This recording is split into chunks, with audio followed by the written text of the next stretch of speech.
you decided to try some stamping. Well, let's show you a few tools that may help you in executing a beautifully stamped image, and some things that might help you just enhance your stamping as well.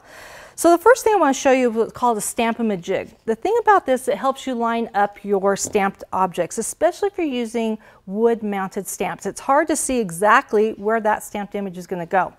So it comes with two parts. One is the clear plastic. It has a rough side and a smooth side.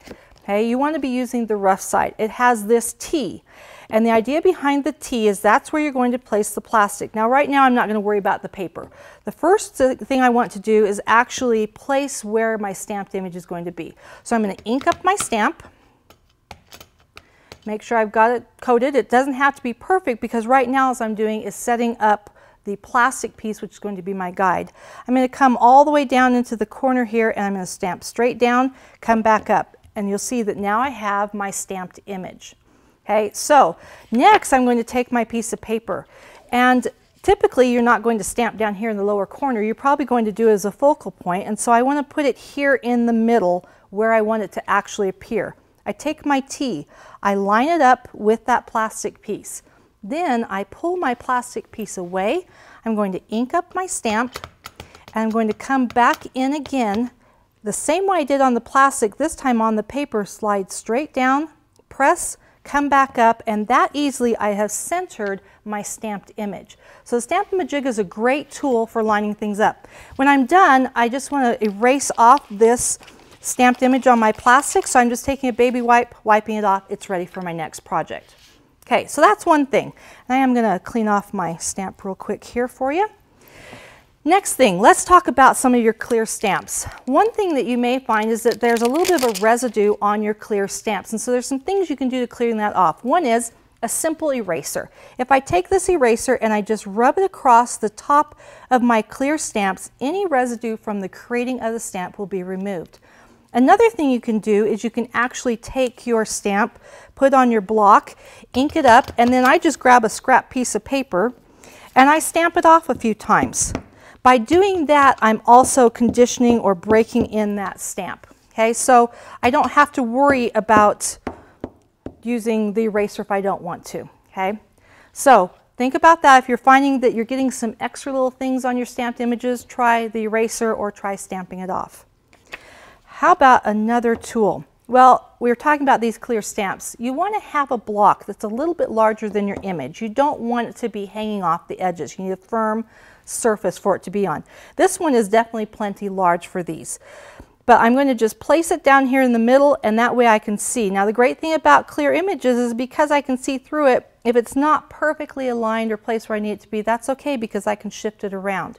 If it is something that you want to have lined up nicely, there are blocks out there that have these grid lines on them.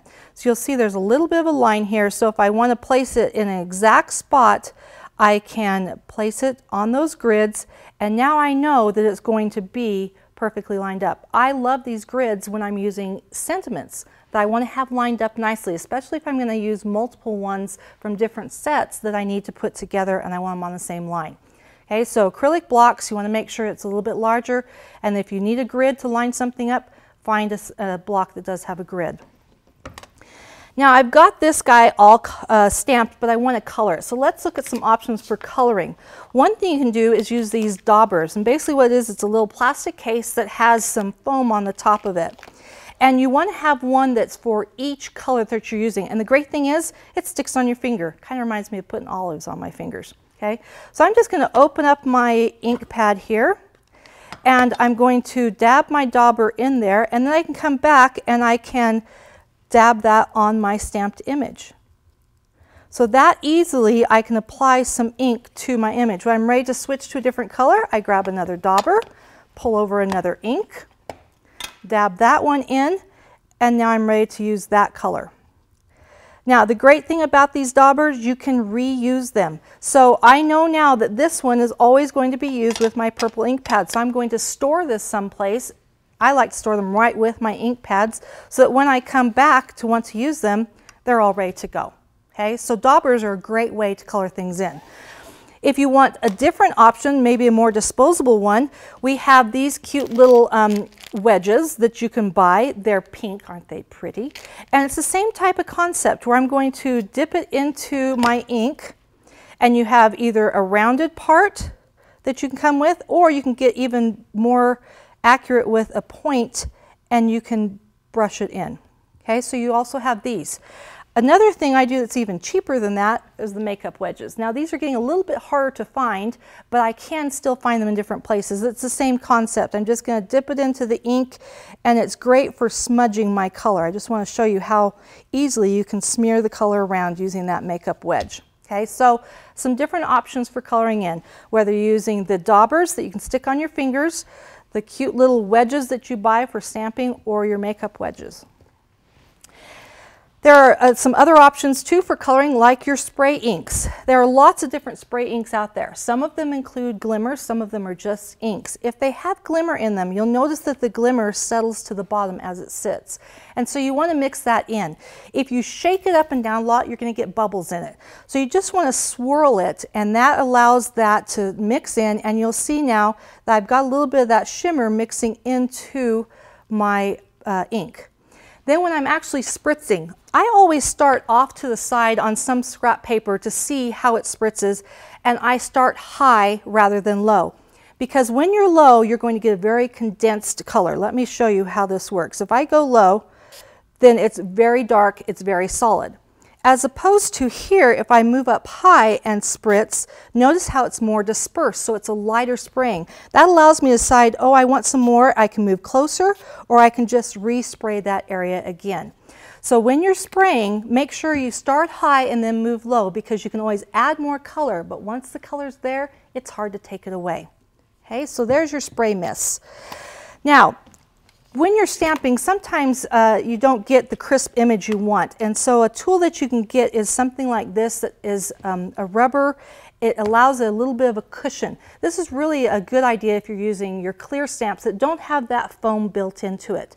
You can buy one like this. You can use craft foam, that really bright colored stuff that you see at the craft store. You can use an old mouse pad. You don't want it too thick. You'll notice that this is actually quite thin.